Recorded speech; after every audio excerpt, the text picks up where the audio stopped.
Hey, what's up guys? Joker here. Today I've got some NVIDIA news for you that's kind of alarming. Wanted to bring it to your guys' attention so that you're aware of it. Basically, what NVIDIA has gone ahead and announced that all future game-ready driver updates, so drivers that basically come out usually just before a game releases, things that will improve performance on those games, scalability, and introduce things like SLI profiles will now be mandatory to be downloaded from the Geforce experience. You'll have to download and install the Geforce experience. You'll have to have a login registered with geforce.com so that you can log into the Geforce experience and download those drivers onto your PC and keep your drivers up to date that way.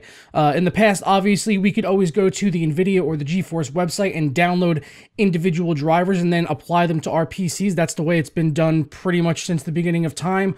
I know I have a folder on my PC with drivers going all the way back to the 560M. I don't know why, but I'd like to have them there just in case. So it looks like that's going to pretty much be out the window now, although you will still be able to get some drivers the old-fashioned way, but they're only going to be rolling out quarterly updates. So basically every 3 months or so, we'll basically get a driver that you'll be able to download manually. But other than that, any type of game-ready drivers or intermittent drivers that, you know, will maybe address small issues or hot fixes, maybe for a new game, introducing SLI profiles, you're going to have to get that all through the Geforce experience, which up until this point has been entirely optional. I've used the Geforce experience for things like shadow play, which I really enjoy, and also keeping my SLI profiles up to date on there, because sometimes they do roll out just like hotfixes, just like SLI profiles, you know, away from full-size driver releases, and it is convenient to keep stuff up to date like that.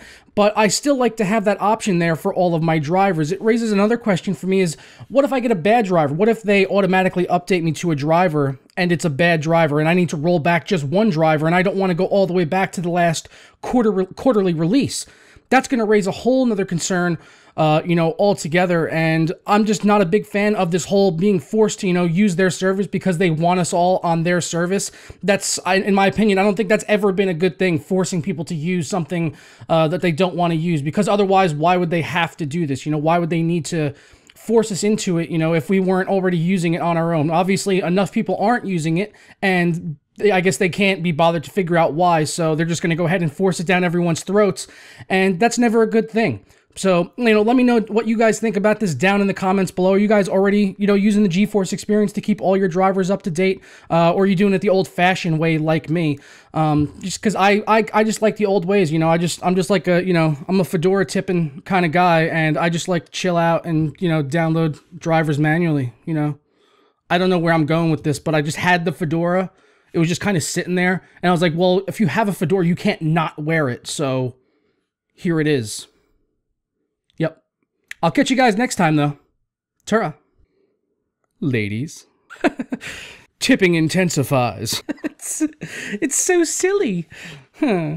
You can't just not wear a fedora if you have a fedora. Like, you pretty much have a social responsibility at this point to wear it if you own one.